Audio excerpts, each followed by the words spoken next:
Welcome to Cyberplanet Productions. Today I will discuss the possible theories of what happened to the Cybusmen from Parallel Earth.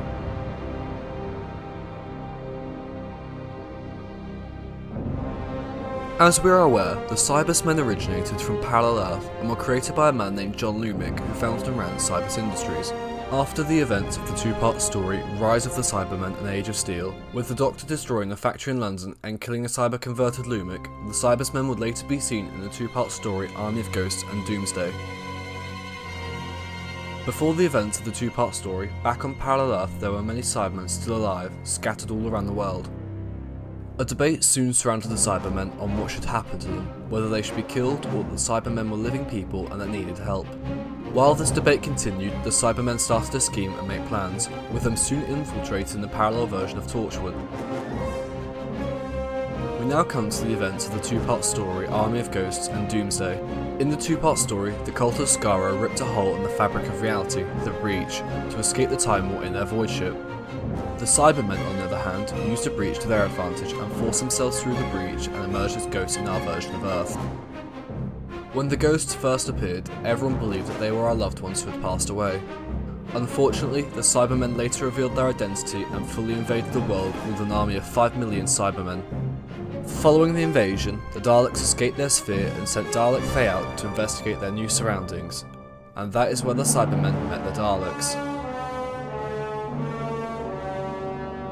During their first ever encounter with the Daleks, the Cybermen offered an alliance as they believed together they could upgrade the universe. However, this offer was later rejected by the Daleks, instead opting for war against the Cybermen. With a full-on war breaking out between both species, the Daleks opened the Genesis Arc for millions of reinforcements. The Doctor, bearing witness to all of this, had to put a stop to it. So, to end the war, the Doctor opened up the Breach and sent the 5 million Cybermen, as well as the millions of Daleks that had escaped the Genesis Arc, into the void.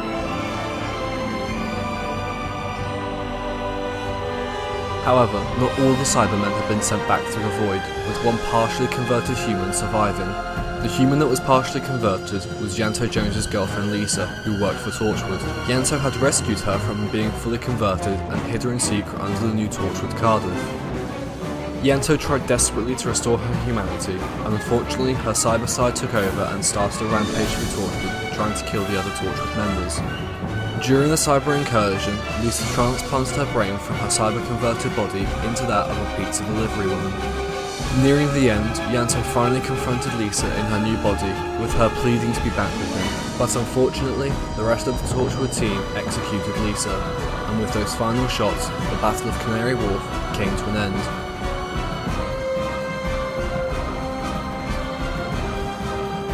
Meanwhile, in the void, the dead space in between every parallel world where the Doctor had sent the Cybermen and the Daleks, it is believed that they both continued their war for countless years. However, with Davros' reality bomb, the walls between each universe weakened and started to collapse. The Cybermen took advantage of the circumstances, with a small group of them escaping and making their way into Victorian era London in the episode The Next Doctor. The Cybermen in Victorian-era London made an alliance with a woman called Miss Hartigan.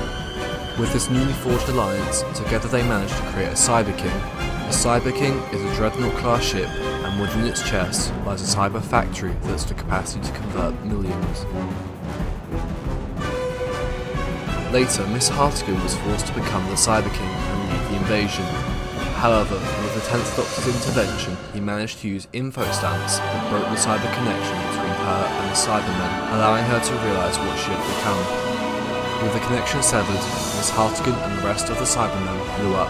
Without a host, the Cyber King began to collapse, but with the use of a dimension vault, the Doctor sent the dying Cyber King into the time vortex to harmlessly disintegrate.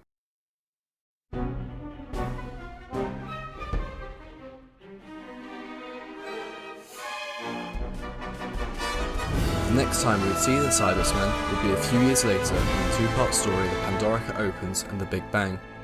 The Cybusmen became part of an alliance with the Daleks, Sontarans, Jadoon, Silurians and so many other of the Doctor's enemies, with the main goal being to stop the Doctor, whom they believed caused the cracks in time by imprisoning him in the Pandorica. After the Doctor reset the universe, we would not see the Cybusmen anymore. However, we would see their design later on in episodes A Good Man Goes to War and Closing Time. The only difference being that they were not Cybusmen, as the Cybus logo was replaced with circles to indicate that they are Cybermondans. So, what happened to them? Well, there are two theories that could tell us what happened to them. The first theory being that after the events of the Big Bang 2, the Cybusmen somehow went extinct, while the other theory suggests that the Cybusmen survived and later joined the Cybermondans, which would explain the Cybermondans' change from the classic design last seen in Silver Nemesis to the Cybusmen design in The Good Man Goes to War. Which theory do you prefer? Let me know in the comments below. As always, I have been Cyberplanner Productions. Thank you for watching. Please like and subscribe for more Cybermen content, and comment on what you'd like to see a video on next.